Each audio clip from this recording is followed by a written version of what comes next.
I'd like to introduce our MC for this evening, also a Houston personage who needs no introduction, Racehorse Haynes.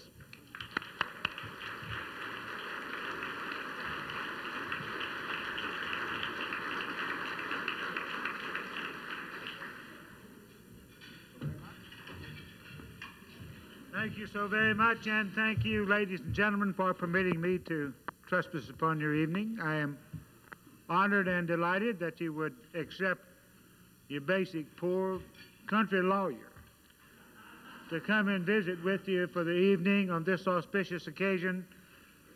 Poor country lawyer who spent a professional lifetime representing the poor and the downtrodden and the oppressed. And from time to time, because God has favored me, I have represented the rich and the powerful and the influential, which has permitted me the wherewithal financially to represent the poor, the downtrodden, and the oppressed. It's my pleasure this evening also to join in welcoming you to this occasion. Lord, I wish you people were on my jury panel and I see lawyers and judges here tonight. I would pray to see you all assembled in the jury room so that we might select you to sit in judgment on fellow men, because you, ladies and gentlemen,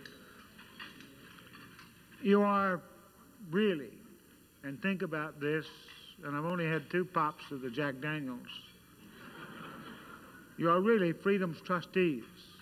You are the glue, among other Americans who feel and think like you, that keep us all together. And it's so wonderful to be here and feel the love and the care that you have for people and for the rights of people, that it makes me and my colleagues who are practitioners at the law proud to be members of that discipline, so that we know that we're trying to make our small contribution the best way we can, as you're making your contribution to make the quality of life better in the community where we live. So I'm delighted to be here, and before I have an opportunity to present to you by introduction some of the most spectacular speakers that you will hear ever at any assembly of reasonable thinking people, I am obligated because Ms. Jane said so. And one does not disregard the mandate issued by Ms. Jane. Underlined, underscored on my notes personally prepared by her for me, she says, before the speakers are introduced, Klutz, no, she didn't say Klutz, a few of the distinguished table hosts must be by you introduced. I can see how that could be the case. She wanted me first, and I don't know if this prioritized or not. It was a last-minute effort on her part to make this evening the evening of success that it obviously is. Wanted me to introduce to you and have you recognize, after I have listed them all, by your applause, please,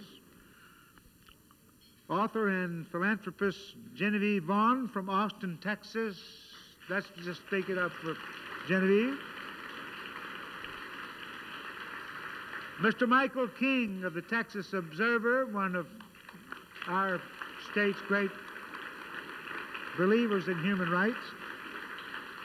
You've seen her earlier here this evening. God, had she only become governor of the great state of Texas, we would have been light years ahead of where we are now. Miss Sissy Farenthal, where are you, Miss Sissy?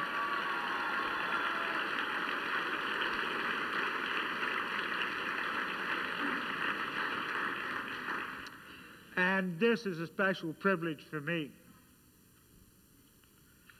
because it was when she was but a young lady, fresh into the practice of law, that I began to become associated in the practice, trial practice of law, with Jan Fox. And she's wonderful. She's Jane Sis, one of America's great trial lawyers who in a case up in Dallas where I had absolutely nothing to do with saving except to have my hand out when she collected.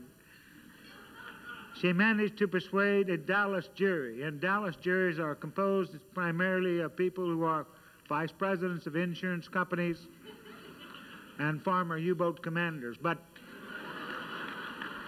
she managed in an almost impossible fact situation case to get the jury to return for her $40 million and 12 cents. We'll make it 24 cents. It was 24 cents. Everybody shocked, stunned, and fell over in their seat at the 40 mil, and the jury foreman said, "You want to know why we gave you the 24 cents on top of the 40 million?" And everybody, of course, including Jan Fox, said, "Of course, why?" And the foreman said, "We wanted you to know that the jury put their 2 cents in." Because the defendants in the case were egregiously wrong, and she demonstrated it, and it was consistent with some of the ideals that all of us share here this evening, that we cannot tolerate anybody to abridge, destroy, interrupt, intrude, trespass upon our basic rights, our human dignity. Now, having said this, I am now told by Miss Jane, and I cannot ignore this mandate, that as the finale for this prelude of celebrities that I've just introduced to you, I must ask Lee Lowe, the editor of the Houston Peace News, to stand up and be recognized. And Jane says it, you better stand up, Lee, and we better recognize Lee. Thank you, Lee. We do appreciate what it is, one more time, that Jane has done assembling you folks. Let me tell you that this evening we were supposed to have, and he agreed to do so, but he is prevented from being here by some other commitment or business or something that he could explain to Jane in a way that nobody else could because he's not here. Senator Rodney Ellis was to be here to read for you these welcoming remarks, first of all, for the 50th anniversary, and present to this assembled company a proclamation from the great state of Texas, the Senate of the great state of Texas.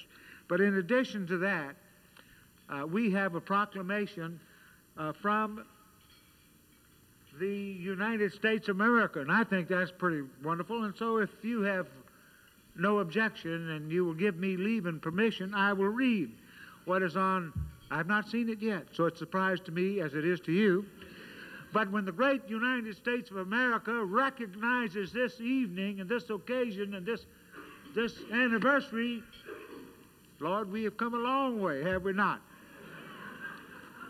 Here's what America says to us by way of what is styled a Certificate of Congressional Recognition to the United Nations on the celebration of the 50th anniversary of the Declaration of Human Rights.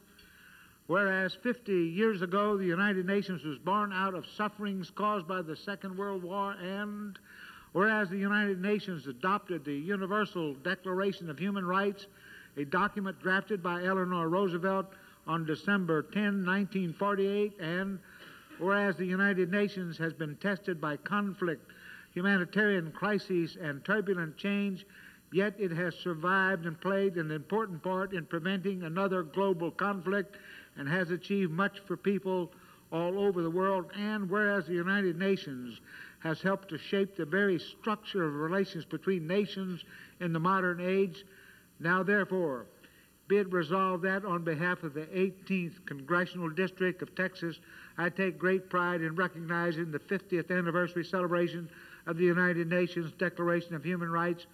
The speed and extent of change in today's world point to a future of great complexity and challenge, and to a sharp increase in the level of expectations. Did a lawyer write this?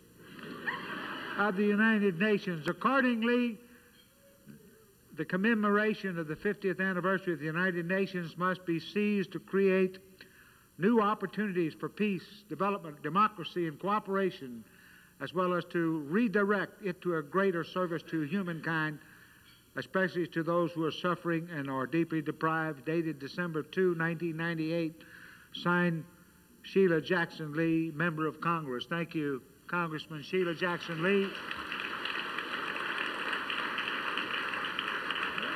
We appreciate and we treasure this recognition coming from Disneyland East, and not to disparage Congressman Lee. She is doing her dead level best to keep it on a level keel up in Disneyland East. My next, and remember, you can sue Jane if you want to. She's got a hell of a lawyer, Jan Fox. She's the one that got me here. The next duty, honor, and privilege that I have for you and for this occasion is to read for you from the Senate of the state of Texas what ordinarily would have been read this evening by Senator Rodney Ellis, but I now take and preempt that privilege because he's not here. The Senate of the state of Texas, Senate Proclamation number 1536. Whereas the Senate of the state of Texas is pleased to recognize the 50th anniversary celebration of the United Nations Declaration of Human Rights, and whereas the idea of a compact between people and governments has been evolving since before the British Magna Carta and has continued to develop through the United States Bill of Rights and the French Declaration of the Rights of Man, and whereas in the aftermath of World War II, the experience of the Nazi Holocaust changed forever the popular understanding of the abuses of human rights and raised awareness that an international guarantee of human rights was needed, and whereas the Universal Declaration of Human Rights is a document drafted by Eleanor Roosevelt, it was adopted by the United Nations and proclaimed the United Nations Declaration of Human Rights on December 10, 1948, and whereas the special statement containing 30 articles guaranteeing the rights of all people and includes a wide variety of economic, social, cultural, political, and civil rights, and whereas a national celebration will be held to celebrate the 50th anniversary, and a large number of organizations plan to take part, especially in New York, Chicago, San Francisco, and Houston. Now, therefore, be it proclaimed that the Senate of the state of Texas hereby commend the 50th anniversary celebration of the United Nations Declaration of Human Rights on December 10, 1998, and be it further proclaimed that a copy of this proclamation be prepared as an expression of the high regard of the Texas Senate, signed Member Rodney Ellis of the Texas Senate, and is authorized, certified by the Secretary of the Senate of the great state of Texas. And I think it's wonderful that this organization, this celebration, has been so recognized. I think we ought to say thank you, Senate. Thank you, Congressman Lee.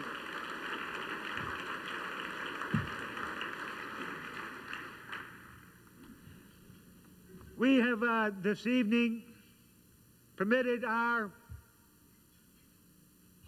wanting to get together and hug each other and shake hands and enjoy some libation to preclude us from hurrying on with the program in time for some of us to get back to the old folks in time for our Ovaltine. We ain't going to make it. Because we have some distinguished speakers here this evening that you would stand in line, forget Ovaltine in order to hear.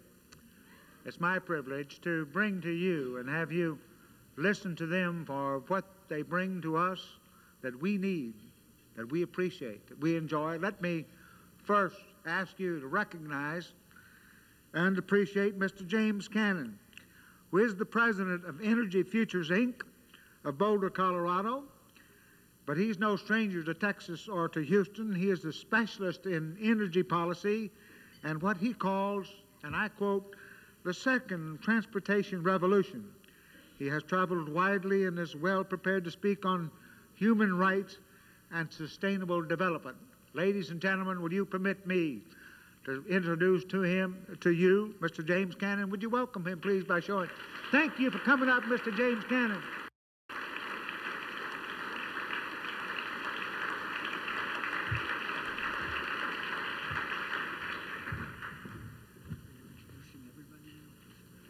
Just these speakers, then we get the others at the end.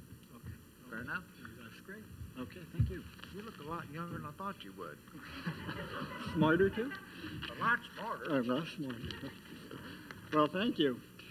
If you didn't hear that, he said I was young, smart, good looking. I said you look a lot younger than I thought you would, and obviously you're a lot smarter. Well, thank you. Thank you. Thank you. And thank you all for being here. I am a guy that follows transportation. I specialize in sustainable transportation, and I have one little slice of the picture of a better world with regard to energy policy and sustainability. I think each of the speakers tonight are going to address some aspect of the relationship of sustainability to what they do for a living and how it fits into a world that I think we'd all be proud to live in. This is a celebration, and I think it's a great, great way to end a day that has not been a banner day for human rights. 2 dissidents arrested today, or reported in today's press as I read the newspaper this morning, in China. Yet another turn back for human rights in the largest nation in the world. An article about Chilean dictator, former Chilean dictator Pinochet, and whether or not he committed human rights abuses. Where did the or not come into that equation? How in 10 years could the or not come into the equation about former dictator Pinochet in Chile? Not a great day. Then I pick up, I start from the back. I'm getting old enough to be nervous about what the front page might say in newspapers these days. And I pick up the Rocky Mountain News. You won't be able to see it, but Exxon Mobil on top of the world. No, it has not been a banner day. Couldn't it be great? Say, former oppressed and downtrodden enjoy another prosperous year. Or how about world peace? Enters 11th year. How about UN refunds a portion of dues because the job has been completed? No, it's Exxon and Mobil that are on top of the world, and I started my day with a daily dose of the bad news. But the great news for me is that we end the day with a celebration. We end the day with a message that says we will not go away. We will challenge you.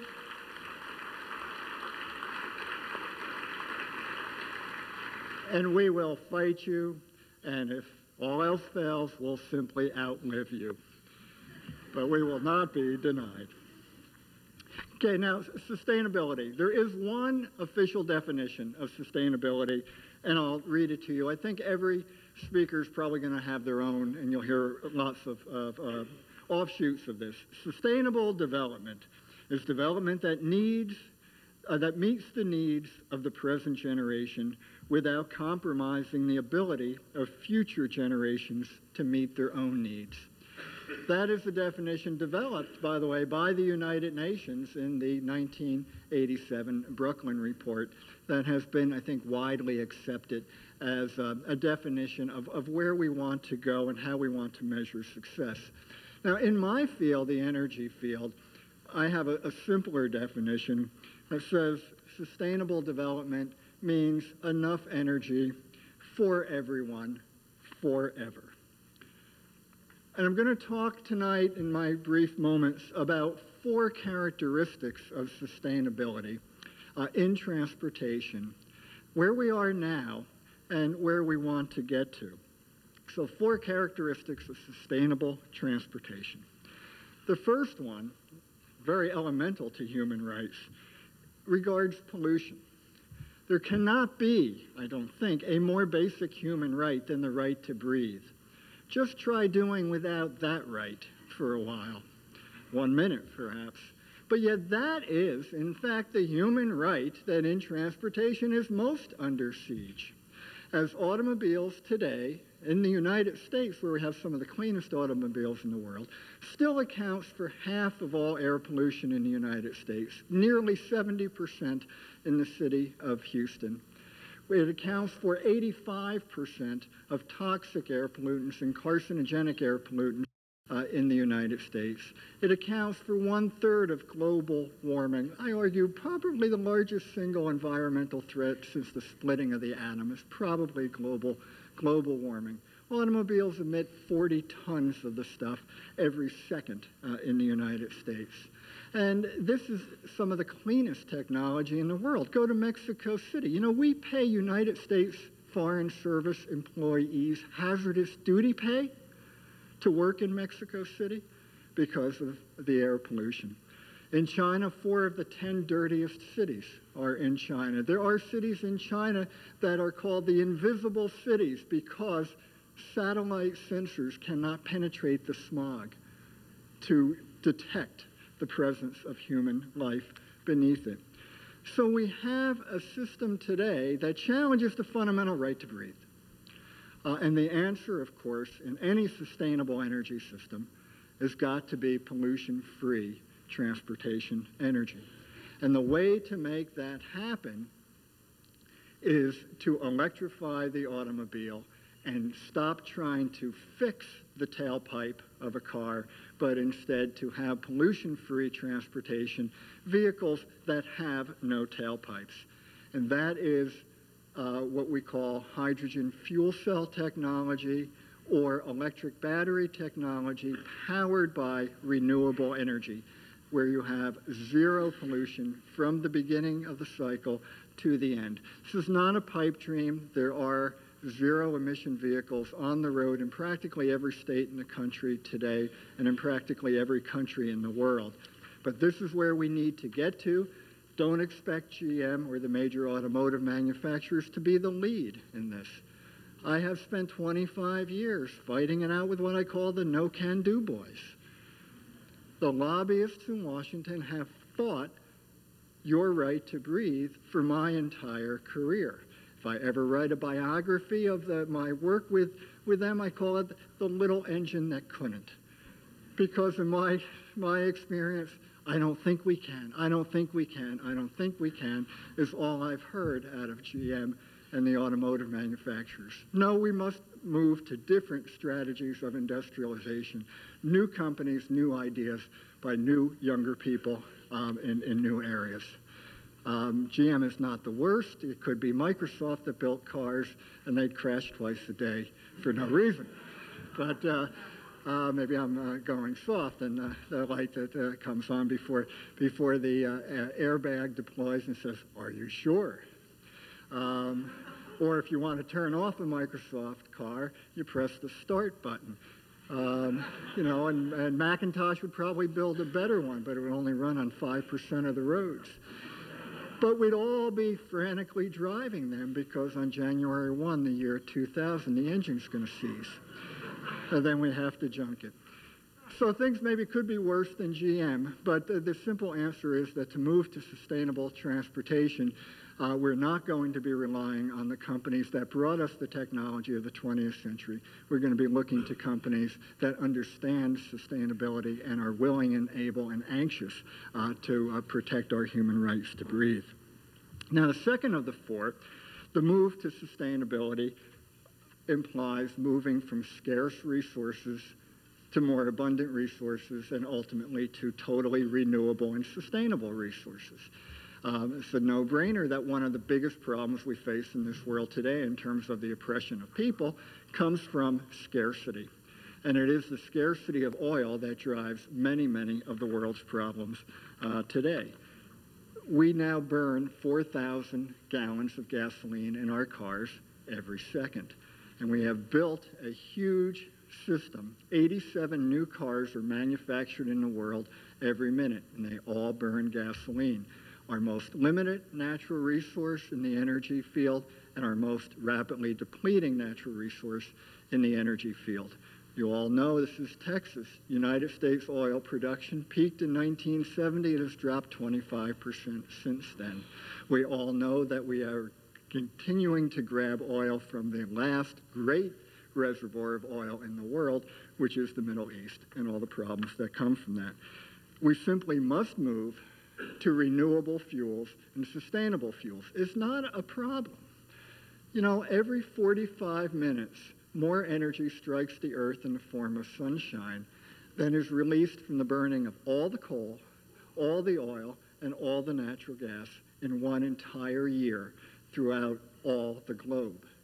So just capturing a small percentage, a very, very small percentage of this manna from heaven. The only safe nuclear power reactor in the world is the sun, 93 million miles away. It is the one where we have solved the siting problem satisfactorily, and the only one. No forced outages. It's been going for 4 billion years.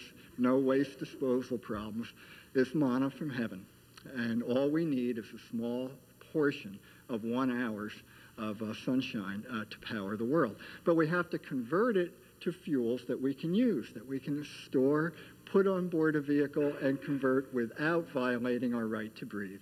And the way to do that is through, again, this hydrogen fuel cell cycle, where we take, even I know the sun doesn't shine all the time, but it shines a lot. And you take the sun when it shines, generate electricity, just like your hand calculator does, use the electricity to produce hydrogen from water, a ubiquitous substance on Earth, not radioactive, not scarce. And also I'm going to give it back to you when I'm done.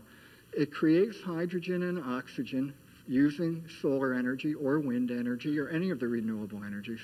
This hydrogen then is a potent fuel that can be used in a fuel cell vehicle to generate electricity, creating zero pollution. It just creates water and electricity. We have fuel cells. Matter of fact, we have 100% of the market for space shuttles, for fuel cell technology. That is what powers our space shuttle once it gets into space. Matter of fact, the water that comes out of a fuel cell, again, you use solar energy to produce the hydrogen from water on board a space capsule. You use the hydrogen then when you're on the dark side of the Earth to generate electricity to run the spaceship. And the water that comes out is so pure that the astronauts drink it before they come back to Earth. There's pure, potable water. So the second component says, let's get away from the scarcity of petroleum and let's move to abundant fuels that are available for everyone. The third issue is that these technologies, they've got to be better. We're not going back. We're not putting on sweaters. We're not going into the dark. We're not going back to caves with sustainable development. The whole purpose of this is to create a better world. And the third aspect of sustainable transportation is to challenge the myth that the gasoline-burning car is not only a constitutional right in this country, but that it's the best that our society can do. It is not the best our society can do. It's an old technology. It's a 250-million-year-old fuel, fossil fuel, petroleum, burned in a 19th century technology, which is internal combustion engine, that's creating 20th century problems, including social problems. Electric vehicles work better. Space shuttle goes from 0 to 220 miles an hour in 4 seconds. It's a very fast technology. It works well. And if we can challenge the paradigm that there is something wrong with sustainable technology rather than something we should be very, very excited about moving to, we will, in fact, get much farther along much quicker. And then, the final aspect of sustainable transportation, it gets really right to this human rights issue, because as we move from non-sustainable systems, we're really leaving this romp towards Armageddon that we're going on, and we're really marching towards social justice, widespread social justice. You can see the impact of the system that we have now on the poor and the oppressed. Who breathes the most polluted air in the country? It is the urban poor children, the people that live below the freeway ramps in New York, in the Bronx, for an example. So you can see how the current system, violates particular sets of people, in a negative way. You can see this as we look towards Desert Storm. You can see the inequity of sending predominantly black soldiers to kill predominantly brown Iraqis so predominantly white Americans can drive sport utility vehicles to the mall. There is something wrong with that equation. The death toll, the official death toll of the 44 days of Desert Storm, is 150,000 Iraqis. It's not my figure. That's George Bush's figure. That's Bill Clinton's figures. That's Peter Jennings' figures. You can read it through all the mainstream press. That's how many Iraqis we killed in 44 days. Now, we have the gall to call our bombs smart bombs that killed those people. Maybe smart compared to us, for thinking that that was a good idea, but no other way. Let's look at Timothy McVeigh in Oklahoma City. Nobody calls his bombs smart, and his bombs did exactly what he wanted them to do, too. Well, they killed 168 people in Oklahoma City. Now, if you do the math for Desert Storm, the United States killed 168 Iraqis every 1 hour and 12 minutes, 24 hours a day, 7 days a week for 44 days. That's the reality of Desert Storm.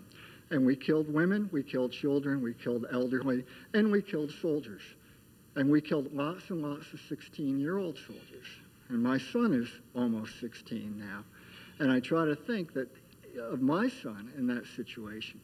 And I realized the only difference between my son and a lot of those soldiers is that my son wears shoes. And my son does not have the problem of his only crime in life is the misfortune of living under the regime of one of the most heinous dictators in the world. But that is the only crime of many, many thousands of those boys on what became known as Death Alley in the border between Kuwait and Iraq. Thousands that were killed, thousands that didn't wear even shoes at that point in the 44 days. So you can see that. You can see the social equity issues. I'll give you one more example. I went to the city that has the distinction of having the highest percentage of Mercedes-Benz automobiles among its automotive population. Highest percentage in the world. Think of West Palm Springs, West Palm Beach, Palm Springs, Beverly Hills. No. The answer is Shanghai, the People's Republic of China, that is quite rapidly moving towards the society of the haves and the have-nots. We know that because GM is going to go and build 100,000 Buick Regals for the people of China. Buick Regals are a very, very large car that will go largely to the bureaucratic elite in China. Now, transportation energy in China has increased 700% since 1980. The automobile fleet has doubled in the last 18 months in this country. Last year, China announced more than $10 billion worth of new oil pipeline construction from the Middle East to China. A year that not one single supertanker order was placed in the world. We get our oil from supertankers. China will get its oil from $10 billion worth of new pipelines. Now, Desert Storm, I would argue, will be a picnic to the resource crisis that we are facing, not in the distant future, but in the near future, as the world's largest nation follows our example of a century ago and proceeds down an oil path. That is likely to happen unless we play a leadership role in derailing the 19th century fuels and putting in its place the 21st century sustainable systems that I hope will happen. Now, we can do this, and in fact, we've done it before. Let me close with a couple of analogies from the last time we had a great energy transformation in the world. Happened about a century ago when we replaced the horse with a gasoline-burning car. It was scoffed as the horseless carriage, but in fact, it solved a great many problems. In the year 1900, there were 25 million horses that formed the backbone of transportation in the world. It was a major source of pollution. Every day in the streets of New York City, 2.5 million pounds of horse manure on the streets, 60,000 gallons of horse urine. It was one of the largest public health threats. The people of urban America came from the horse. Well, the horse manure was just the smog of 1900. The gasoline automobile, in its moment, was the environmental choice. No longer is, but it was at the moment. Also, let's compare oats and oil. In the year 1900, 25% of the cropland in the United States went to grow oats for horses. Land values in the suburban areas of New York have never recovered from the collapse that happened when the oat growing was replaced by oil imports. Oil was the seemingly boundless fuel of choice. J.D. Rockefeller was running gasoline, into the Cuyahoga River because they couldn't find a market even at 2 cents a gallon. So in that moment in history, gasoline was the abundant source of energy. And the gasoline engine was the better technology. My car today has 120, you guessed it, horsepower. It was very compact, better technology. And even on the human issue, human rights issue, Henry Ford paid his workers $5 a day. That was unheard of at the era. Matter of fact, Henry Ford was sued by his shareholders in a case that in 1920 was upheld by the U.S. Supreme Court. They said, you can't pay your workers that much. You have to give a greater percentage of potential profits to shareholders. It is, to this day, one of the landmark lawsuits in the field. So in its moment, the gasoline-burning car addressed the critical environmental, energy supply, quality of product, even human rights issues of its day. But first one now will later be last. And that is what has happened with the gasoline-burning car. And it is simply time to move on and to embrace the technologies of the 21st century rather than to stick with the idea that the century-old model is the one that works. So with that, I will stop and look forward to a question time or party time when we're done. Thank you. Ladies and gentlemen, my pleasure. Welcome, please, Evelyn Hugh DeHart. Ms. DeHart.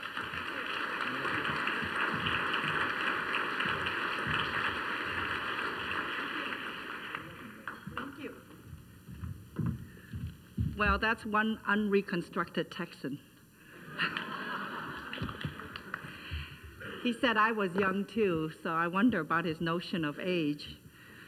I'm glad to be back in Texas. Hook'em Horns. I'm a part-time Texan at one time. I received my PhD from that campus up there in Austin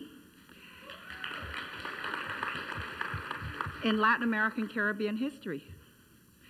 I was a refugee once, actually twice in my life, and I want to pay tribute here in Houston to the fact that the people of Houston refused to repudiate affirmative action. I want to acknowledge that I am one of the first beneficiaries of affirmative action, that I was told after I was admitted to Stanford University that given my low verbal scores, they did have to lower the bar a bit to admit me to that great university from which I graduated with the top award of my class. And I say that now, 40 years later, putting aside my Asian humility, to acknowledge affirmative action. I think that with affirmative action under siege, all of us must give personal testimony to something like affirmative action. So thank you, Houston, for holding the line. And I want to thank also Jane and Barry and others who remember me and invite me back to Houston.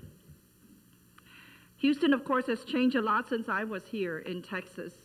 For one thing, you are now a city of immigrants, which was not the case, at least not the way it is today.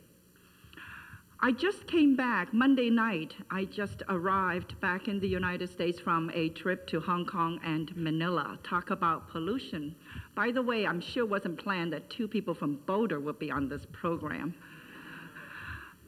I just came back from Hong Kong and Manila, and then earlier in the fall, I went to Australia, in part to observe the racial reconciliation conversation taking place between the Aboriginal Australians and the larger white Australian society.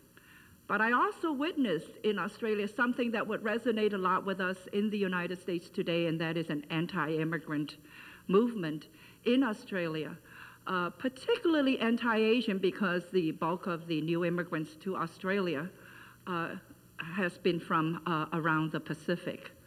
It is called the One Nation movement. led by a woman called Pauline Hanson, and it bears watching. If for nothing else, we are not the only country today that is a receiving nation of immigrants and that is also repudiating immigrants and scapegoating immigrants for all sorts of society's problems and ills. And in Hong Kong and in the Philippines, I also witnessed another phenomenon that perhaps is not quite so obvious to us in the United States, but for anyone who has been traveling around the world, and I mean around the world, not just throughout Asia, but throughout Europe and the Middle East. And that is a phenomenon of a new kind of labor migrant today, consisting almost exclusively of young women. I'm referring to the Filipinas who have been leaving their country in large numbers to work as domestic servants predominantly, but also in other kinds of service occupations, including, yes, prostitution and nursing in some cases, but largely as domestic servants in more affluent societies around the world, including, as I said, countries like Greece and Italy, but predominantly in the Pacific Rim, in places like Hong Kong, where there are now almost 200,000 Filipina maids, in Singapore and elsewhere. And these Filipina women, mostly in their 20s and 30s, most of them married with children, leave their families, and especially their young children, behind for at least 2 years while they work abroad and remit money home. Now, what kind of world are we living in today, speaking of human rights, and as I read the declaration that we all received at our table, that has to abandon her own children for 2 years or more while she works to support her family? Reminiscent of aspects of slavery, it seems to me. I'm also reminded of a story that I read recently in the newspapers about a young Turkish, a teenager who was born in Germany, of parents born in Germany, but who was still officially a Turk. And he was deported back to Turkey because of some crime he committed, to a country that he has never known, a language that he doesn't speak. And that is because even though Germany under the new regime is attempting to revise and reform its immigration laws, continues to deny citizenship to legions of Turks and Greeks who have worked in that country, providing menial labor for now 2 and even 3 generations. And of course, closer to home, we need not look very far. Here in Texas, all across the Southwest, California especially, we have long experienced the worker who crosses the border from Mexico, and now increasingly from Central America as well. And they are not just going to the customary places of the border regions, that is the Southwest, California, Texas, Arizona, New Mexico, but penetrating the so-called heartland of the United States as well, working in unlikely places like Kansas and Nebraska, in one of the most horrible industries that has recently been both de-unionized and also rapidly mechanized. And I'm speaking of the meatpacking industry. The meatpacking industry now is largely worked by immigrant labor from Mexico, Central America, and the refugee workers from Southeast Asia. I'm also reminded of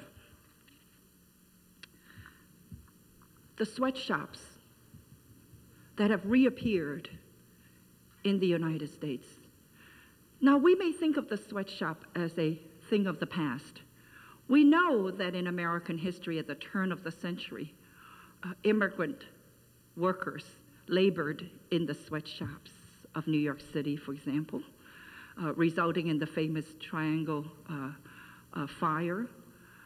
that is now, by the way, part of the NYU campus. If you visit New York City and visit the NYU campus, you will see a building that has a plaque. My point, however, is that sweatshops are resurfacing all over the United States, particularly in Los Angeles and in New York City. And these sweatshops, as they've always been, are largely populated, worked by immigrant female labor under conditions that might have been tolerable a century ago, but should not be so today at the end of the 20th century and the end of the second millennium. So what I'm really concerned about, and that I think will be one of the great human rights issues of the third millennium, is what I call the new international labor migration and the labor migrants. And why is this phenomenon so prevalent today? I think that we need to look at it as part of the process that we have blithely called globalization. In this country, we tend to think of globalization in glowing terms. Globalization seems to profit those of us who live in this country. It allows the unfettered flow, so we're told, of capital and labor. And indeed, that is why we have such things as NAFTA, North American Free Trade Agreement, and many others like that. But what we seldom discuss, whether it's in the popular press or even in the academic literature, is what some of us are beginning to call the underside of globalization. In other words, who is paying the price for this thing called globalization that we in this country seem to be profiting from? And what is one of the manifestations of globalization? And what I'm suggesting to you is that one of these manifestations of globalization, particularly what I call the underside of globalization, is this new international labor migration. The transfer, basically, of large masses of people who work for low wages, generally under terrible conditions, not only from out of their own country, but generally from poor countries to wealthier countries, from poor countries to more developed and more prosperous countries, whether it's in their same region or over great distances. And it is this aspect that I don't think we have paid sufficient attention to, but which, in fact, if we open our eyes, it's all around us. And it is in our everyday life that we experience this phenomenon of this new international labor migration, and that we're not always aware of. Let me just read to you something that I have written recently, just in the interest of time, to illustrate how we have been led, even intelligent, well-read, well-educated, socially aware folks like all of us in this room, how we have been led willy-nilly into thinking about these new migrants among us.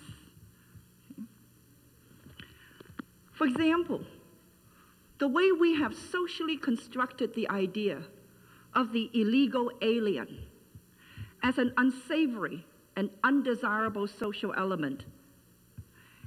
An illegal alien is not merely someone who enters the country without proper documents, but he is the dark-skinned Arab Muslim religious fundamentalist and terrorist who blows up the World Trade Center in New York City. He is a Black Caribbean sociopath who shoots innocent passengers on the Long Island commuter train.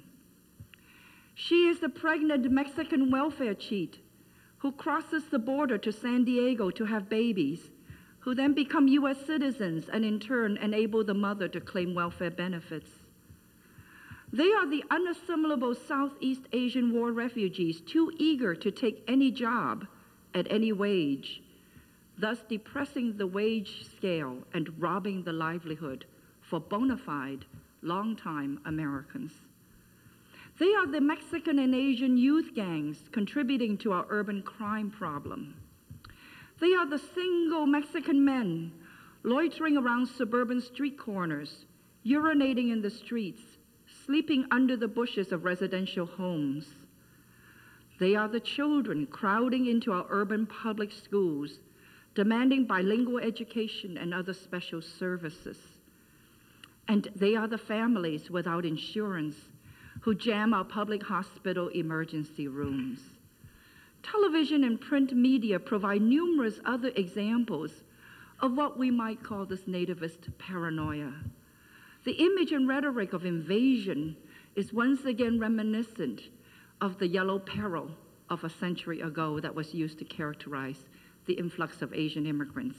In short, illegal aliens, this is what we call some of these new labor migrants among us. No? Illegal aliens are terrorists, criminals, welfare cheats, and freeloaders, a social burden who exacerbate our urban crime problem and severely strain the public resources that our taxes support. What has happened to the idea that immigrants have built this country and exemplify prized American virtues of family and hard work? In fact, when some immigrants work too hard, that too is turned against them because their work ethic depresses wages and deprives American citizens of their livelihood. One thing that Asian Americans, the new Asian immigrants, frequently hear, for example, is that Asians are unfair because they work too hard. Let me conclude by turning our attention back to Asia, because I do want to leave you with the impression that globalization is not all that it is touted to be. You know, it was not long ago that we looked admiringly at the Asian economies, the little dragons and tigers, you know, led by the big dragon and tiger called China and Japan. Well, a little over a year ago, these tigers and dragons crashed. And in so doing, has exposed the underside of globalization. Global capitalism, globalization is essentially, the way we talk about it, is essentially global capitalism. You know? The free flow of capital across borders to invest wherever rapid profits can be made. To put it mildly, global capitalism has been uneven. In fact, for the vast majority of the people in the world that are the recipients of global capitalism, it has been exposed as a cruel hoax. In countries like Thailand, for example, fully 60% of the 60 million people live below the poverty line. And most of the wealth of that country that has been generated by this process called global capitalism is concentrated in the hands of 10%. If you look at what has been happening in Indonesia today, with the turmoil and the violence committed especially against the ethnic Chinese who have been scapegoated by the native Indonesians, that too, I think, is a reflection of the collapse of global capitalism.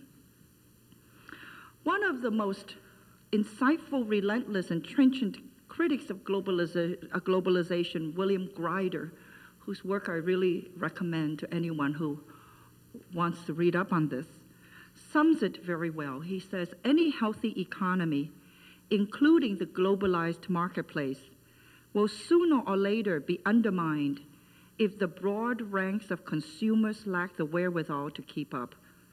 Now, these unrealized consumers he refers to are none other than the masses of severely exploited workers now littered all over Thailand, Indonesia, China, Vietnam.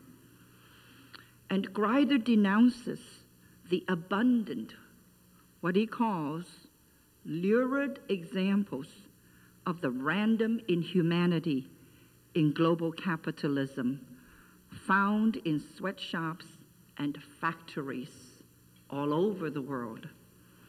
The American consumers lately have been made somewhat aware of some of the worst examples of these global workshops in Indonesia and Vietnam when the spotlight was put on female and child labor in factories and sweatshops making well-known labels for the American consumer. I'm referring, of course, to such things as Nike. The intense competition inherent in globalization produces an internal logic that forces factory owners to chase ever cheaper labor all around the globe, especially where labor is the cheapest in the Pacific Rim area. And recently, this chasing of cheap labor in this global manufacturing part of globalization has resulted in the setting up of sweatshops right there in Los Angeles, so that the workers who are brought in to the Los Angeles area, the Asian workers brought in, would be manufacturing right next to the distribution point and where the design of these familiar, well-known American labels also take place. And if were not for the fact that one of these sweatshops was accidentally discovered recently in El Monte, California, we might not yet know of the extent of these sweatshops. And as a result of the expose of these sweatshops in Los Angeles, we have now acknowledged, including Secretary of Labor Herman, that the numbers of sweatshops in New York City have also increased phenomenally. And that too, of course, was brought to the forefront by the incidents involving, what was that, a TV person, Kathy Lee Gifford, right? So this is the situation that I think we need to pay attention to if we want to think about human rights for the next millennium. That the pressures of global competition are repeatedly used to justify low wages and inhumane treatment of immigrant American and third world workers. In short, to justify the existence of sweatshops. And sweatshops, by the way, are defined as factories and assembly plants that do not comply with minimal local standards on wage and working conditions. In other words, that don't meet even the minimum standards of human rights and workers' rights. So I don't want to belabor the point. I wanted to use the little bit of time allotted to me today to call attention to what I think will be an ever-growing problem as we move into the third millennium, the problem of this new international labor migration and the plight of the new labor migrants, whose labor benefits all of us and keep all of us in the lifestyle that we are accustomed to. So it behooves all of us to think about that and to make it perhaps of our agenda and our responsibility as a community committed to peace and justice. Thank you very much.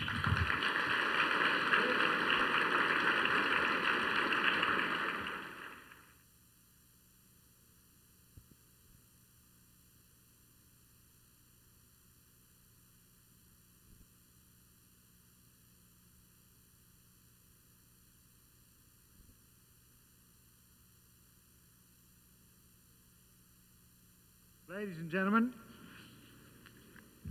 flown in at great expense. Mr. Saul Landau, a fellow of the premier U.S. progressive think tank, the Institute for Policy Studies in Washington, D.C. Yes. His work as a filmmaker, a poet, an author, and speaker focusing on Latin America has been recognized with many awards. He has received 7 Golden Apple Awards for educational films. If you'll warmly receive him, please, Mr. Saul Landau will discuss Pinochet and international law. Mr. Landau.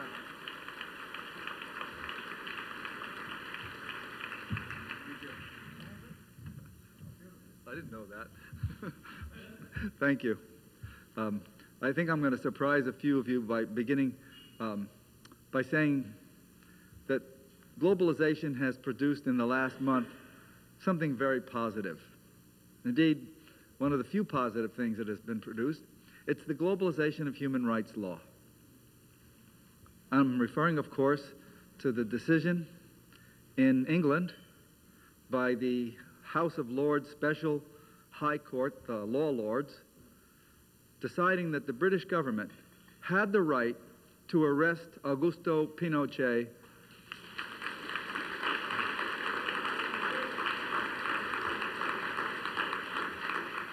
Praise the Lords.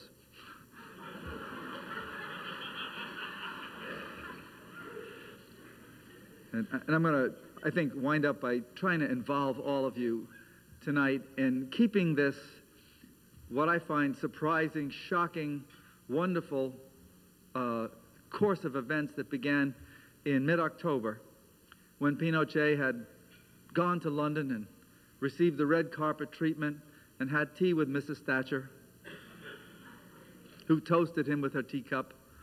And then he had a little operation, and as he was recovering from the operation, a cop came in and said, "You're under arrest. You're under arrest for crimes against humanity, for genocide, for torture, and for international terrorism." Well, I want to tell you a couple of very short stories tonight to try to get you involved in how this all happened. My colleagues, Orlando Letelier and Ronnie Moffett, were killed, as probably most of you know, in 1976 when agents of General Pinochet detonated a bomb under Letelier's car as he was driving to work. And the FBI subsequently caught the killers, and they traced it up to the highest levels of the Chilean government. Now think about how it happened. I want to get now down to the nitty-gritty details, no generalizations here. 2 agents are dispatched from Santiago, Chile, and they're sent to Paraguay. And they're sent to Paraguay under false names. And when they get to Paraguay, a representative of President Stroessner, at that time dictator of Paraguay, calls the United States ambassador and says, "I have a personal favor from my president, who has been asked by President Pinochet of Chile for you to give these 2 guys visas. They're going to be traveling on Paraguayan passports." Huh? Well, the ambassador, thinking that he owes a favor, General Stroessner, or President Stroessner, after all, has requested that he give visas to 2 guys. And he tells the consul general, "These 2 guys have come in here, I want you to give them visas." And the consul general, and one has to always remember that there are people like this in the American government, and it really saves our neck a lot of times. Consul general reads the applications for the visa and says, "No, I'm not going to give it to them. They're lying." Here's a guy 6 foot 3 inches tall with blue eyes, says he was born in a Guarani village. He's lying. And the ambassador says, "I order you to give him the visas." And the consul general says, "Well, if you give me the order in writing, I have no choice." So the ambassador gives him the order in writing. And then the ambassador starts to worry, right? This is how government should work. And to cover his ass, he makes photocopies. of the applications. These applications were the two guys who were dispatched to assassinate Orlando Letelier. And finally they do it. And the photographs, one of which is in the hands of the CIA, because the ambassador gets worried.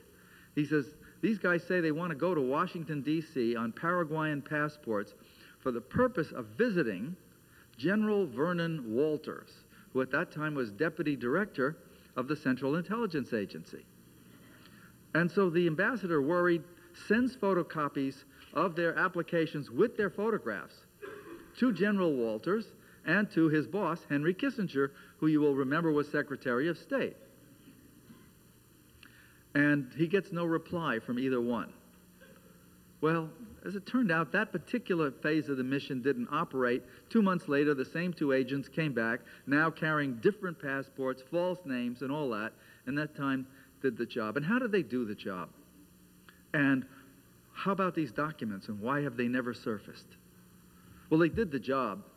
Two little stories here. They did the job the following way. Michael Townley, an American working for the Chilean Intelligence Agency, was ordered to do the killing. He came and recruited 5 fascist Cubans. I'm not using a pejorative word here, I'm just using it descriptively. That's what they called themselves. They were Franco followers. Anyway, he recruited these Cubans, and together they laboriously and tediously bought baking pans and electrical tape and all kinds of little gadgets, and they made a bomb. And then in the wee hours of the morning, they crawled under Letelier's car in his suburban Maryland home, and they taped the bomb to the I-beam of the car. And then they smiled. Their work was good. They felt glad about it. And then a day and a half later, one of those Cubans pushed 2 buttons on a very sophisticated remote control detonator made by this American Michael Townley. And the bomb exploded, and Orlando Letelier's legs were blown off, and Ronnie Moffett died when she drowned in her own blood from a piece of shrapnel that entered her windpipe. Now, the point of this is, and the Cuban who did this had an orgasm. He felt great. And Michael Townley, who had built the bomb, felt wonderful. Let me cut now to another story. In 1975, the same Chilean intelligence organization, DINA, was looking for a fellow named Andrés Pascal Allende. He happened to be the nephew of the late President Salvador Allende, who had been, as you all know, overthrown by a bloody coup led by General Pinochet. And Pascal Allende, his nephew, was a leader of a left-wing faction that was underground, and they wanted to find him. And he had a lady friend named Marianne Beausire, and her brother was a stockbroker, a businessman, who happened to be, by the way, also a British citizen. Well, half British, half Chilean. And among the upper crust, the word always got around that the DINA was looking for this guy, and so Billy's mother sent him out of the country. She put him on the first plane out of Santiago, Chile, to London. The plane stopped in Buenos Aires to pick up passengers, and as Beausire was waiting to reboard the plane, he heard his name being paged, and he came, and he says, "Yes, I'm Bill Beausire." "Oh, Mr. Beausire," the man said, "please step right in here. There's just a formality. You have to sign a paper." And Billy Beausire stepped into what turned out to be a portable closet. They closed the closet door and kept him there for several days, didn't tell him anything, didn't say a word, just kept him in this closet, and then flew him back to Santiago, Chile. And he was seen at one of the torture houses called the Discotheque. And that was the last time he was seen. Now, Michael Townley, who later on confessed to the crime of killing Letelier, and, by the way, to other crimes, he was a serial killer in the employ of a larger serial killer, an international serial killer named Pinochet. Anyway, Townley said, "What a great joke." He says, "This guy thought he had gotten away from us, and here we trapped him in the closet. What a gag. Wow, did we get a laugh out of that?" This is what he told the FBI agent. How banal. Here, you know, death is treated this way. They take great pleasure in making a perfect bomb or in tricking a guy and trapping him in a closet, torturing him for a while, and then killing him. Think now back to Hannah Arendt's story of Adolf Eichmann in Jerusalem. How Eichmann was so proud of the fact that he had killed so many people on so little money. And his superiors had given him this incredible bureaucratic challenge to eliminate 3 million people with practically nothing. And he had met that challenge and actually emerged triumphant with this fantastic solution. He had nothing against Jews per se. This was a bureaucratic challenge. The banality of evil, Hannah Arendt called it.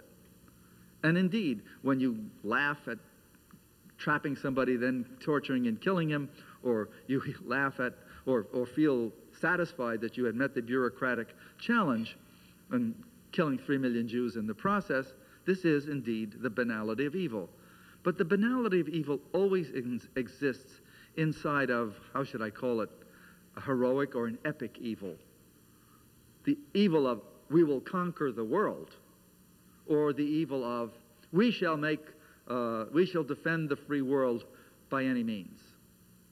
Think of all the banal evil that has occurred under that larger epic evil, because you're going to hear some more of it later tonight.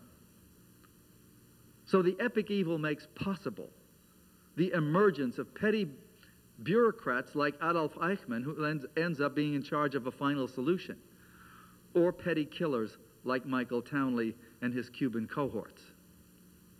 And the epic evil, the puppet master here, was not in Chile, because General Pinochet was a creation.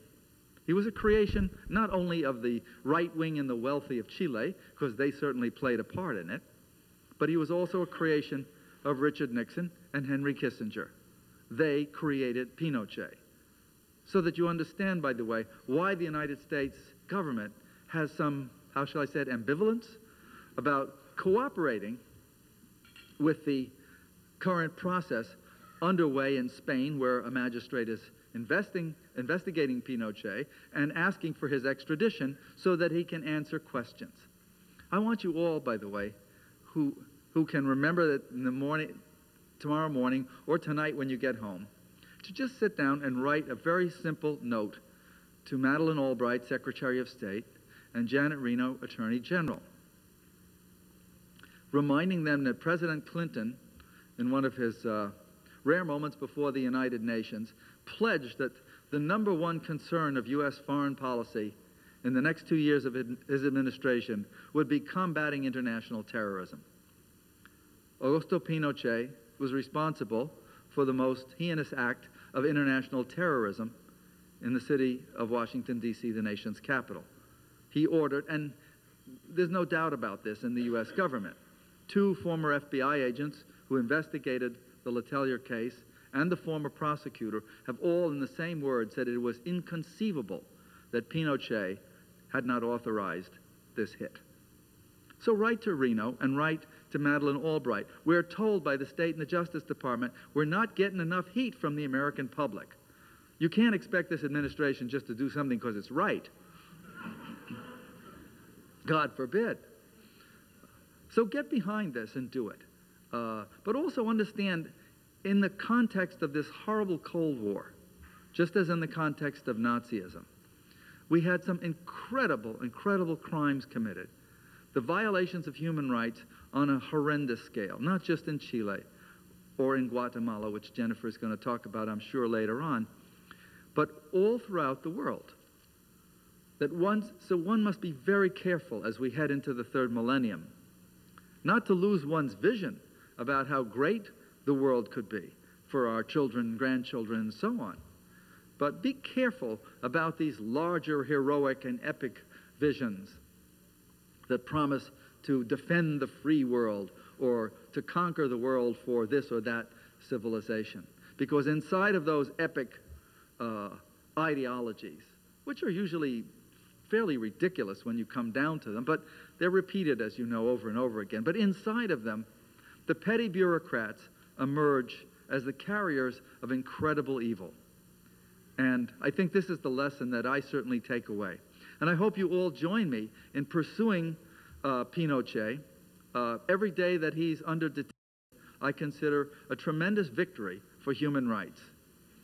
there's, I think, few things, as I said, that you can say that have been great about globalization. But the first one that hit me was when the House of Lords globalized human rights law.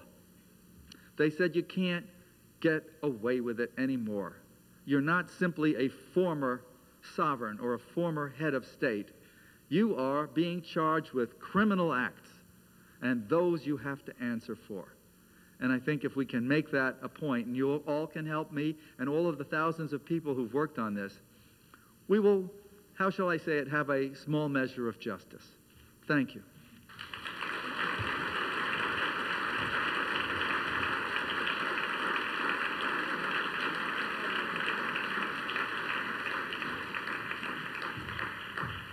It is my pleasure now to present to you, ask you to welcome, please, Miss Jennifer Harbury, a lady of tremendous courage. Let's welcome, please, Miss Jennifer Harbury, and let her tell us about real courage. Miss Harbury. My pleasure, ma'am. Thank you very much.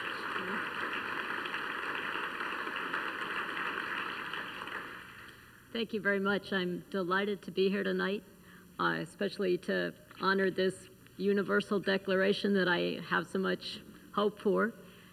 Before I start talking tonight, though, I'd like to offer special thanks to two very remarkable women of Texas that helped me enormously throughout all of my own efforts, and I think really stand for the best when we talk about activism and human rights. One here is Genevieve Vaughn, who, if it weren't for her generosity,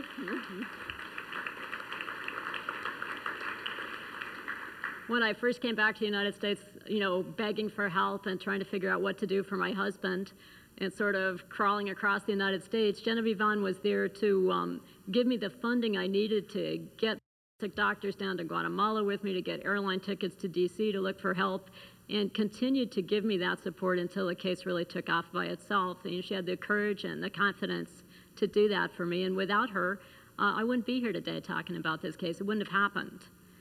The other is Genevieve's cousin, Sissy Farenthold.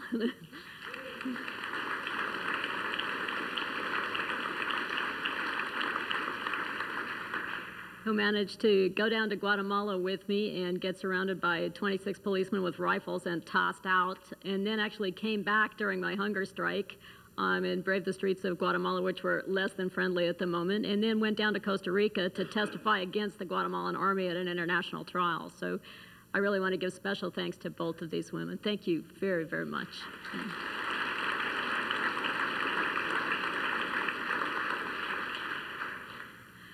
I've read this document quite a few times, and I'd like to share with you just a couple of the opening paragraphs, because I think they stand for concepts that are so clear and so basic, but which have fallen so far short of reality. Article 3, everyone has the right to life, liberty, and security of person. Article 4, no one shall be held in slavery or servitude. Slavery and the slave trade shall be prohibited in all their forms. Article 5, no one shall be subjected to torture or to cruel, inhuman, or degrading treatment or punishment. Article 6, everyone has the right to recognition everywhere as a person before the law. For 50 years, this has been a promise, but I think if we look at the history of this hemisphere, for 50 years, we've fallen short, horribly short. We can start with the Chilean example, where literally thousands of people were rounded up as Pinochet took to the streets with the great aid and assistance of the United States government. We can look at the history of Honduras. We can look at Salvador. We can look at Guatemala, where literally 440 Mayan villages were wiped off the map and 200,000 civilians were killed by the death squads, not in the crossfire or accidentally in bombings, but dragged out of their beds in the middle of the night and tortured to death. We can look at almost all of the countries throughout Latin America. I think most of us know the horrifying numbers. I think most of us know the statistics. We know the most famous cases. But when we look at the vignettes, I think the reality of those numbers really drives home how far short the promise of this declaration has fallen. If we look, for example, at Chile, I'm always very moved when I read through the history books or recent history books and remember Victor Jara, one of the most gifted musicians of our time, who was, because of the politics of his music, taken to the stadium with everyone else. And to keep the morale of the prisoners high, he sang to them and played the guitar, for which the guards broke his hands. Once his hands were broken, he could no longer play the guitar, but he kept singing, at which point he was shot to death. In El Salvador, of course, we know the stories of the 4 churchwomen who were raped and murdered. We know of the 6 Jesuits. We know of Archbishop Romero. We know of the El Mozote village that was completely massacred. How many civilians died that day? 700? There's one survivor who lost all of her children. I know that many of you are familiar with my husband's case, who was captured alive as a prisoner of war in Guatemala in 1992. The Army did not report his capture to the Red Cross. They did not report his capture to the United Nations, far less to any of his family and friends. Instead, he was detained in a secret prison for 1 year, if not 2. The record is less than clear. He was severely tortured. He was injected with a toxic gas at one point while he was strapped to a medical table. He tried so many times to escape that he was finally encased head to toe in a full body cast. He was drugged repeatedly by Army physicians and then eventually executed without trial. The 3 versions are fairly typical of the Guatemalan death squads. One is that he was thrown from a helicopter. Another is that he was beaten to death at the Las Cabañas military base and buried underneath it, together with from 500 to 2,000 other Guatemalans who were killed in that part of the country alone. And the third is that he was returned to the capital for another year of torture and then dismembered and scattered across the sugarcane fields so that I would not be able to identify him. That sounds like a horrifying set of facts. It was a daily occurrence in Guatemala. One of my closest friends in Guatemala, whom I met when she was 16, the youngest member of the group for the disappeared, was marching through the streets with a banner not of her 1 missing family member, but of her 17 missing family members. And I only recently worked with a young massacre survivor, the sole massacre of the Dos Eres massacre, the sole survivor of the Dos Eres massacre, who testified to the OAS in Washington, and was very struck by just one part of his story. He had been 11 at the time the massacre occurred and had the great misfortune to tag along with his older brother to go to market day in the town of Dos Eres. He didn't even live there. And the Army literally closed in and killed everyone in the town. He survived when he hid under a log and a soldier machine-gunned after him and left him for dead, and the bullets had just entered the log instead of killing him. He watched his brother die. He watched everyone in the entire village die. He watched a pregnant woman beaten to death in front of him just a few feet away. At midnight, he started crawling out from the branch because all of the soldiers had left, and as he made his way up the mountainside towards his family's home, every single house he passed had people lying dead on the front lawn. And he decided there was no chance his family could be still alive. And at the age of 11, he decided, I'm going to go home and bury my family, then I'll turn myself back into the Army and tell them to kill me too.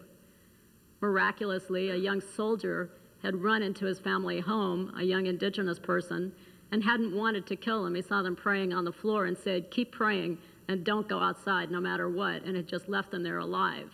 So the family was able to escape from that region, go to Guatemala City, and hide out in the ravines for the next many years. That young man has testified to the OAS and is on his way to Canada. All of these stories, as horrific as they are simply typical of what went on daily throughout this hemisphere all of these years, that this was somehow on the books, but ignored de facto by our government.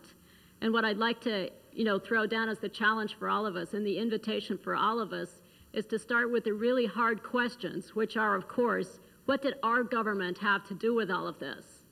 Whenever we raise these horrible stories, the first line out of the State Department or out of any U.S. embassy is, well, you know how it is down here in the heart of darkness. It's a violent culture. These people are that way. It really has nothing to do with the United States. But in my own case, the week my husband was picked up, in 1992, the CIA issued a written bulletin to the State Department and also to the White House reporting, Commander Everardo has just been captured alive and the Army's going to fake his death to better take advantage of a situation. According to Intelligence Oversight Board, he was in the hands of more than one CIA paid informant. They were the ones who were holding him. They were the ones who were torturing him. In other words, he was in our hands. 10 months later, when I found out he was still alive, I went to the State Department and begged for help. They didn't tell me about that document. And for the next 2 years, they informed Congress in writing that there was no information whatsoever about my husband or any other secretly detained prisoners of war. During that 2-year period, they got information my husband was still alive, and so were 350 other POWs being detained. The prisoners were routinely tortured for their information, and after the information had been squeezed out of them, they were all tortured a little bit more and then killed, either thrown from helicopters, buried underneath military bases, or stuffed down freshwater wells. And the reports go on. The torture my husband was undergoing, the full body cast, oh, now he's dead, and by the way, now all of the other ones are dead too. Sadly, ironically, that's when 60 Minutes broke the first piece of information that the embassy was lying. It was too late. They'd all died in that 2-year time period. We have the case of Sister Diana Ortiz, who was literally dragged through a convent hedge by armed gunmen in Guatemala for the high crime of teaching small children to read and write, and left with 110 cigarette burns on her back after she was gang raped and had her hand wrapped around a machete to stab the woman sitting next to her. When she went into the embassy the next day to say a tall, blonde guy with a heavy American accent speaking lousy Spanish came in and said, "You guys are crazy. She's American. Give her back to us." And they said, "Okay, boss," and gave her back to them. He took her in her Jeep saying, "I'm taking you to my buddies over at the embassy," and she jumped out for some strange reason, not trusting this person. And when she went back to the U.S. Embassy the next day and begged and pleaded for them to find that guy, their person, good buddy of the U.S. Embassy, obviously an American citizen, go find this person. Everyone's dying in that house. For the next 10 years, the State Department, including the U.S. ambassador, labeled this nun with a battered face and agitated manner as crazy. Of course, this American could not possibly exist. Throughout this time period, I've checked it out a little bit more. In fact, there was a North American on the helicopter that flew my husband in the company of 2 death squad members from one torture center to another. In fact, there was a man in a torture chamber, very tall with a heavy American accent, who walked in after a severe torture session of a different prisoner of war and said, "All right, I won't let them hurt you anymore. I'll tell them to knock it off. They've really beat you up a little bit too badly." Count that: drownings, hoodings with a bag full of pesticide, and electrical shocks to the testicles, among other things, being beaten with a baseball bat. "I won't let them do that to you anymore, but you have to work with them now. And by the way, you have to tell me about Cuba." Then he simply said, "Look, guys, I need some pictures of this prisoner. Send them over to me," and he left. What about the woman in Honduras who was lying on the floor together with a number of other badly tortured women when a tall, blonde person came in and said in a heavy American accent, "What information have you gotten out of those women so far?" I asked her later, "How do you know it was an American accent?" "Well, I lived in the United States for 12 years. You know, what about the Charles Horman case in Chile, where an intelligence official from the Chilean army later came forward and said, yes, Charles Horman was in that room, badly beaten. We were in the room just adjacent. There were high-level military officials there deciding that he knew too much and had to be killed, and there was a North American sitting next to them who said nothing. Have we been walking in and out of torture chambers all these years, buying information we know is being extracted through torture and through extrajudicial execution? Well, of course we have. Did we know where all these torture chambers were? Yes. Did we know who the torturers were? Yes. Did we encourage the torture and murder by buying that information at values that rose to like 2 or 3 times the military official's annual salary? Yes. Did we tell the United Nations where these people were or anybody else so that their lives could be saved? No. Are we still covering up those names so that they cannot be brought to a court of law? Yes. Why haven't we released this information on Pinochet? Well, I think we all know the answer. It comes back to us. It always comes back to us. Who was with Pinochet the day Allende died? The United States government. Who put the Guatemalan army into power in 1954 in a coup d'etat that resulted in an enormous 35-year bloodbath? The CIA. It goes on forever. So what I want to invite everyone to do tonight is, you know, as we enter the year 2000, make this more than just a written document. And let's start by looking at our own government, rolling up our sleeves, and getting to work. Thank you very much.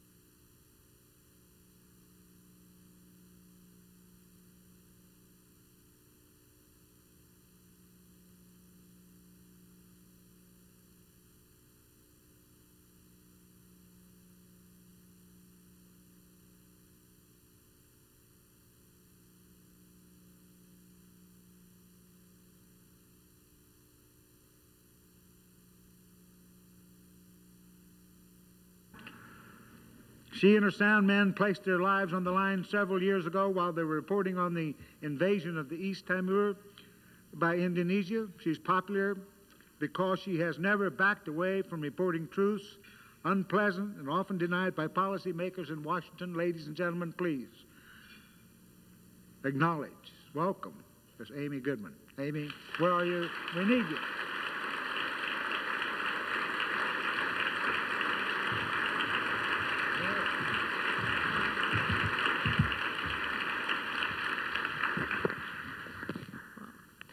I want to thank you all very much for just coming out for this tremendous event. The microphone should be turned around to each of you telling your stories, because that's really what we have to be honoring now on this 50th anniversary of the Universal Declaration of Human Rights, is how much work everyone all over the country is doing to ensure that human rights are respected.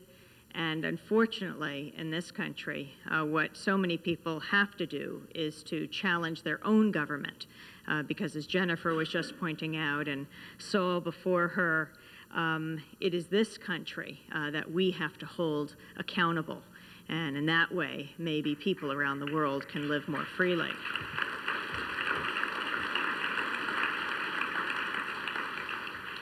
As we move into this 50th anniversary, we're also coming out of a few other anniversaries in the month of November, and I wanted to talk briefly about two countries and two situations that we all have to continue to fight for and be vigilant about. One of those countries is the most populous country in Africa, Nigeria.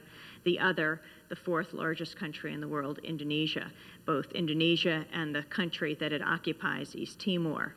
First, I thought I'd talk about Nigeria, especially in light of the latest news about this massive merger of Exxon and Mobil.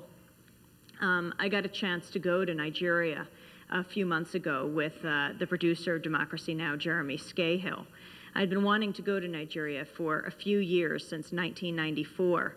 At that time, I had the chance to interview Ken Saro-Wiwa when he came to the United States. Unfortunately, no other national news organization chose to interview him, but that's why independent media is so important. That's why a station like you have right here in Houston, KPFT, part of the Pacifica Network, is so critical and must be supported, because we do open the microphones to people like Ken Saro-Wiwa and make him available to audiences larger than those that he just gets the chance to speak to, like a group tonight.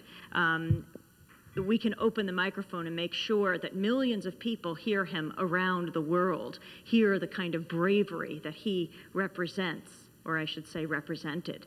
Ken Saro-Wiwa bringing home to people in this country what transnational corporations chartered here and in other countries do in his. The Ogoni activists, the Nigerian activists, who let us know about what was happening in Ogoni land in the Niger Delta, where about 500,000 of the ethnic minority Ogoni were taking on Shell, one of the largest oil corporations in the world. Shell, which made the flare an international symbol of the Niger Delta, the flare being that apartment-size flame that burns throughout the Niger Delta, hundreds of them, not just because of Shell, but also because of Mobil and Chevron and Texaco. These are flares that burn off the gas that the companies don't need as they go for the oil below. In this country, something like 3% or 2% of the gas is flared off in this way. In Nigeria, more than 3/4, because the oil corporations can get away with that kind of pollution there. Nigeria, one of the worst contributors to global warming in the world because of these flares. And so Ken Saro-Wiwa talked about what it was like for his people, especially the children of Ogoniland, on the one hand, not to have any electricity, but on the other hand, for children never to know the darkness of night because these flares burn day and night. As Wole Soyinka, the Nobel laureate of Nigeria, often says, you've got these flares that have been burning 24 hours a day, 365 days a year for the last 40 years. And that is the symbol of the Niger Delta. In that sense, the Niger Delta is on fire.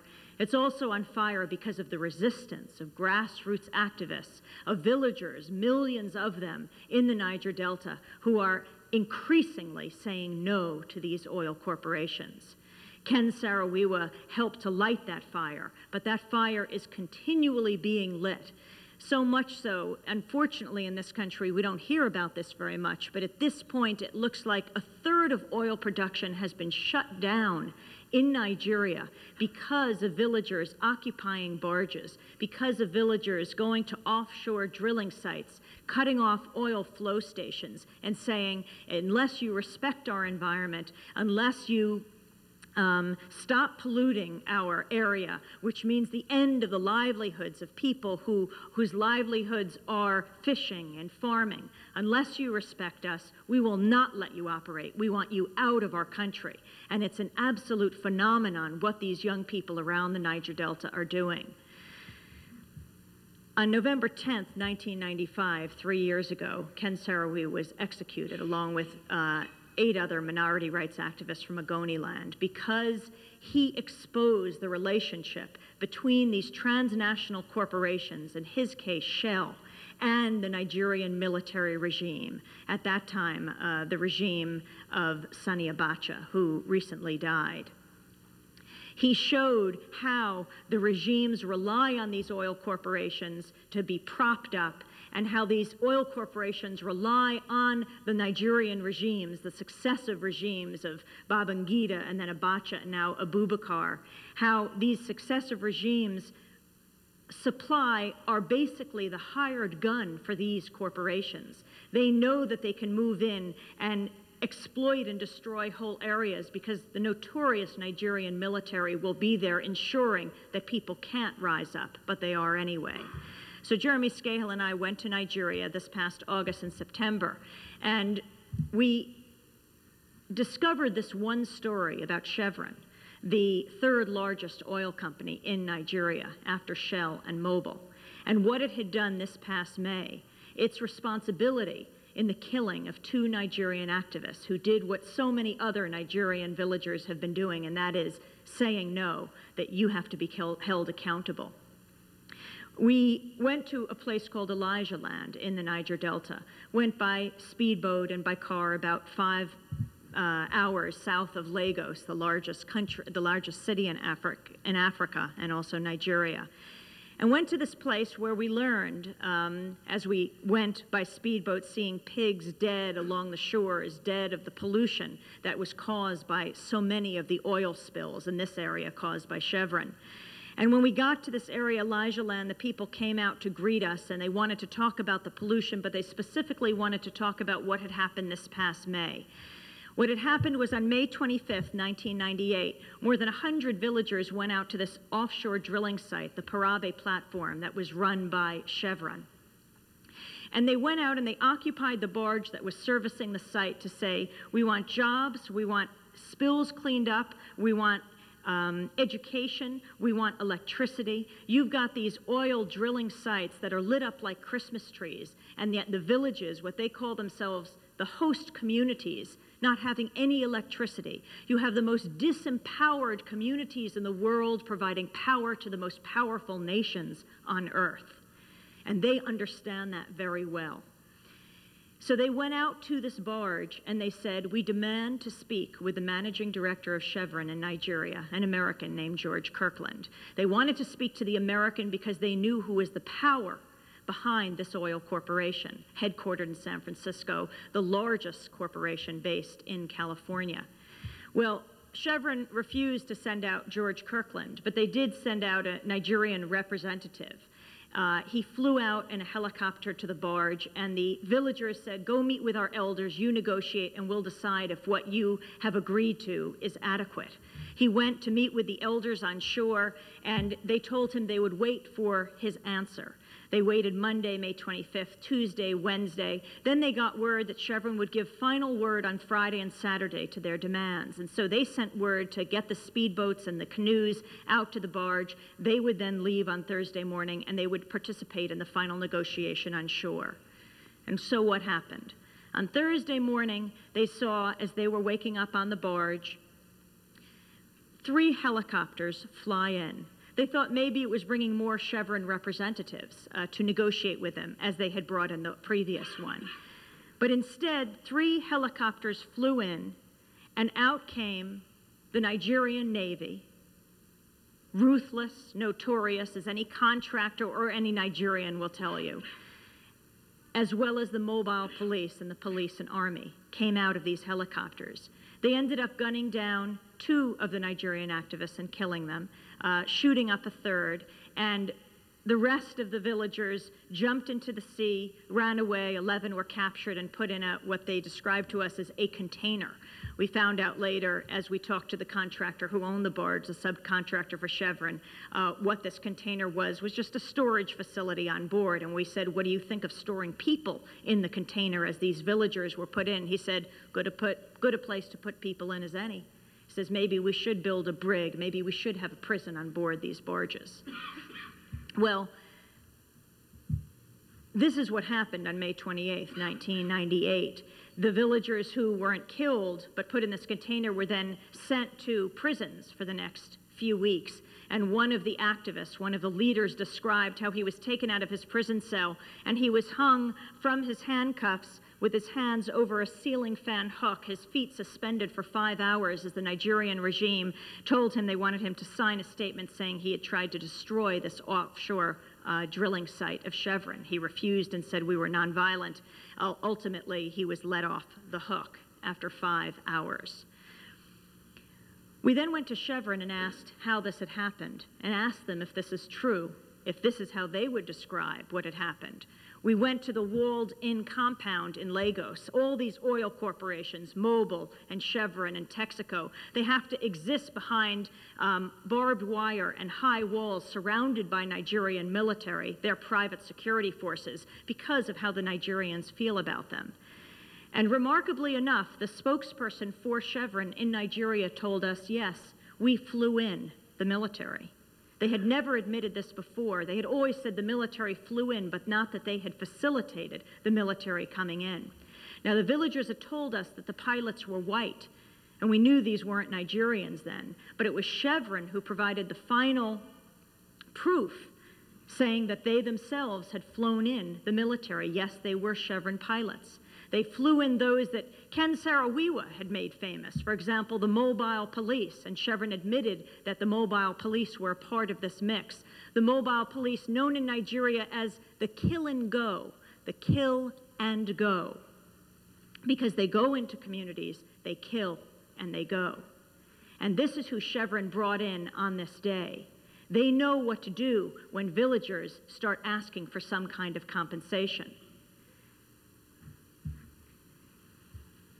You have to ask yourself if this is what you want done in your name, because this corporation, Chevron, is chartered in the United States. As we've lately heard about this merger of Exxon and Mobil, I've been thinking about George Kirkland's comment. He had written an article in a monthly magazine called Nigeria's Oil and Gas, and these are his words, the managing director of Chevron in Nigeria. Chevron, which is headquartered in California. He said, "We're more likely to see other companies as collaborators rather than adversaries. We aren't so much competing with each other as we are competing with the earth. and maybe that's a healthy way to look at it. This is the head of Chevron in Nigeria, an American. We aren't so much competing with each other as we are competing with the earth, and that's maybe a healthy way to look at it. George Kirkland, a man who had very good training working with the Nigerian military regime, as he does to this day, because before he was in Nigeria, he was in Indonesia. Indonesia is the other country that I wanted to talk about tonight as we talk about human rights and what we can do about them. Another country intimately connected to the United States, a country whose major dictator for 32 years, Suharto, was propped up by the United States. In fact, he came to power in 1965 in one of the worst bloodbaths in the 20th century, killing upwards of 1 million Indonesians with the help of the U.S. Central Intelligence Agency. As the U.S. CIA gave lists of names of dissidents in Indonesia, the Indonesian military, as Suharto was rising to power, would go out and kill people one by one, and the U.S. CIA would simply strike out their names as they were killed. That's how Suharto rose to power in 65. And in 1975, Suharto invaded with the Indonesian military East Timor. Now, if you're listeners to Pacifica Radio, you know something about East Timor, but most people in this country until recently have heard very little about it because the corporate media does not cover Indonesia or East Timor in the same way that, for example, it covered Cambodia. We all know that a terrible genocide took place in Cambodia because Cambodia was an official enemy of the United States, and the corporate media dutifully reported what the President and the Secretary of State said. In that case, it was good, and what Pol Pot did was terrible. But in the case of Indonesia, genocide proportionately larger took place in its occupation of East Timor and continues to this day. But we don't hear about it because Indonesia is an official ally of the United States. And from Ford, when the invasion took place, through to Carter, Reagan, Bush, and now Clinton, that continues. And the media rarely reports it unless absolutely egregious acts take place, like massacres that we occasionally hear about. Well, in 1975, on December 7th, 1975, Indonesia invaded East Timor. And they did it the day after President Ford and Secretary of State Henry Kissinger met with Suharto in Jakarta, the capital of Indonesia. And they gave the go-ahead for the invasion. Suharto wanted to get a face-to-face go-ahead because he wanted to make sure that no military weapon sales would be cut off to Indonesia. And he knew that the United States in bilateral agreements with Indonesia would not allow weapons to continue to Indonesia if Indonesia used them for offensive purposes. But once he got the approval of the President and the Secretary of State that he could go ahead, he did go ahead. And the Indonesian military invaded by land, by air, and by sea. It was terribly brutal, and the United States kept tabs every step of the way by following satellite communications, intercepting communications of the Indonesian military, the U.S. following from Australia. The Indonesian military landed in Dili, the capital of East Timor, dragged thousands of people out to the harbor and shot them into it as their loved ones were brought down to the harbor, forced to count off as their family members were shot into the sea. There were 6 journalists covering the events leading up to the invasion from Britain and Australia. And the Indonesian military gathered 5 of them in front of a house in a small town in East Timor and executed them all. What they actually did was they cut off the genitals of the reporters, of the male journalists, and shoved them in their mouths, and they suffocated to death. The man in charge of that operation, in case you think that there has been a major change in Indonesia in terms of the leadership from Suharto to Habibie, the man in charge of that operation, named Yusfaya, General Yusfaya, has now been named the press minister, the information minister in Indonesia. He oversees the press. On the day of the invasion, December 7th, 1975, the last reporter that was reporting in East Timor after his comrades were killed was dragged out of the radio station in Dili and shot into the harbor as he shouted, "I'm from Australia." But he was one of thousands upon thousands of Timorese that were killed in the first days of the invasion. Then Indonesia closed the country to the outside world. 90% of the weapons they used in the invasion were from the United States. They closed the country to the outside world, and they just continued killing people until the thousands mounted into the tens of thousands, into the hundreds of thousands. A third of the population of East Timor has been killed by an Indonesian regime that is armed, financed, and supported by the U.S. government to this day. In 1989, Indonesia opened the country to the outside world because of international pressure, just a crack saying that it was open to the outside world, though still difficult to get into. And in the summer of 1990, I got a chance to go there with another journalist, Alan Nair, and I was doing a documentary for Pacifica, and Alan was writing a piece for The New Yorker on East Timor. And what we found there was a total military dictatorship. Everywhere we went, the military was. The people were terrorized, would be arrested even for listening to shortwave radio, for talking to Americans or any Westerner. Torture was so commonplace. People would just walk by us on the street and tell us very quickly what had happened to members of their family, hardly moving their mouths because they were afraid that the intel would be watching, the Indonesian intelligence. That's what we found in the summer of 1990. We went back in November of 1991, at the end of October 1991, because we heard for the first time the UN had brokered an agreement between Indonesia, which was occupying East Timor, and Portugal, which was the previous colonial power in East Timor. For the first time, a UN-sponsored delegation would be able to get into East Timor and monitor the human rights situation, find out what was happening, get word to the outside world. This was an enormous event for the Timorese in 1991, 17 years after the occupation had begun. So we went back also. And we first went to the Catholic Church in Dili, the capital of East Timor, and went to Mass there the day that we arrived. And what we found on that day were women crying at the Mass, and I didn't know if it was just the standard sorrow of East Timor or if something had just happened. And we soon learned that the Indonesian military has surrounded the church the night before and shot into it and killed one young man inside the church.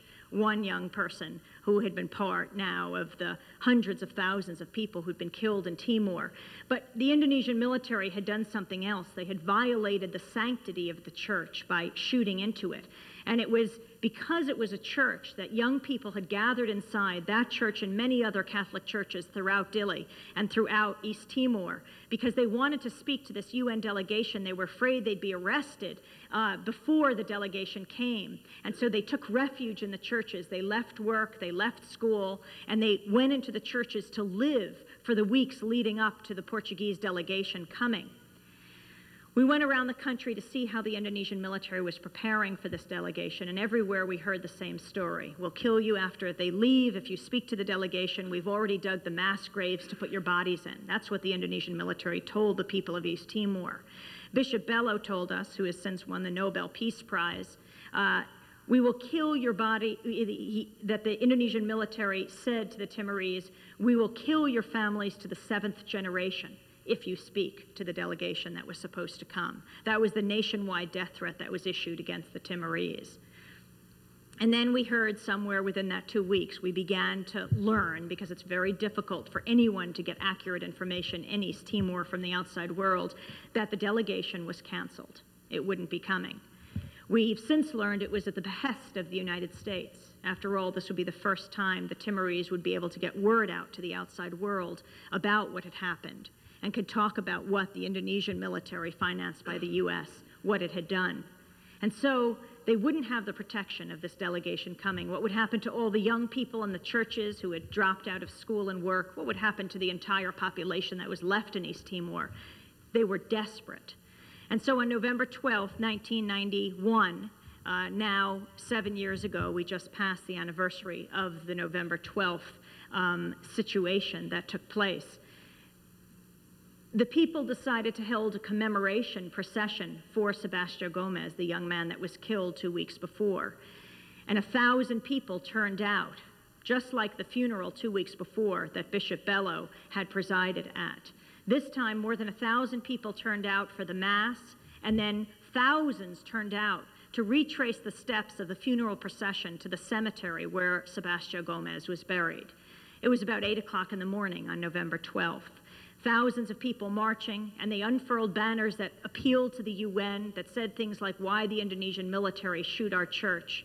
Thousands of them marched to the cemetery, old women in their traditional Timorese garb, girls in their Catholic school uniforms, boys in their shorts, and they were running and holding up their hands in the V sign. In a land where there's no freedom of assembly, no freedom of speech, no freedom of the press, they were being heard.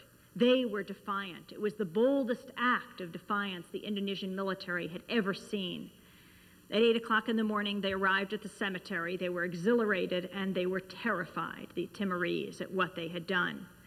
Thousands of them were in the road. They were surrounded by the high walls of the cemetery, so they couldn't really go anywhere. They were milling about, they were chanting, they were singing hymns. Some were going into the cemetery to put flowers on Sebastião's grave. We were interviewing people and saying, "Why are you risking your life? Why are you doing this?"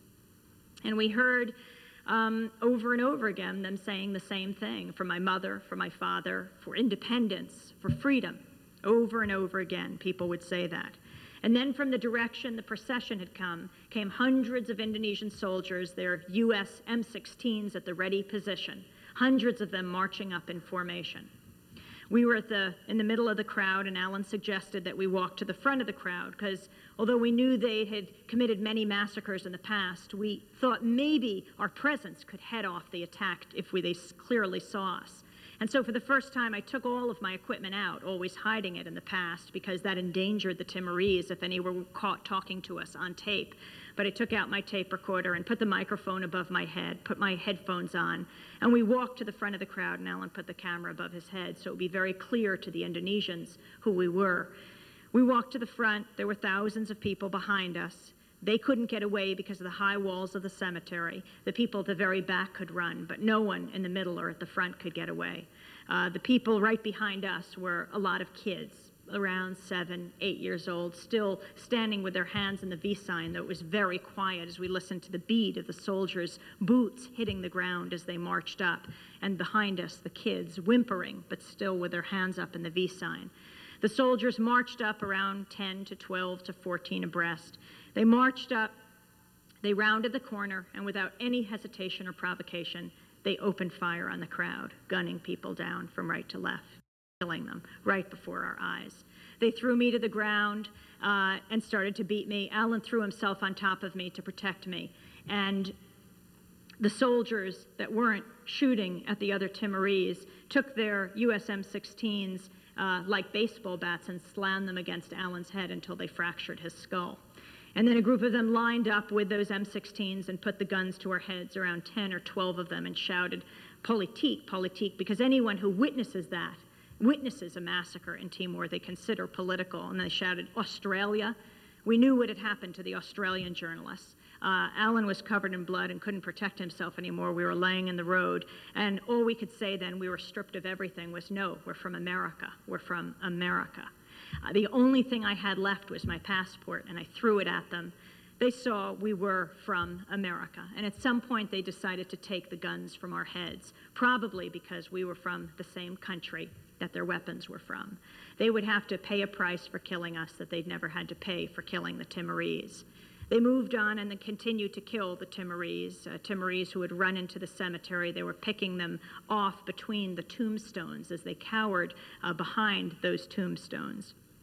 We were able to get into a civilian jeep that drove down the road. The Indonesian military had dragged an old Timorese man next to us and pushed him into a sewer behind us. And as he put up his hands in the prayer sign, they took their US M16s, the butts of their rifles, and they smashed them into his face.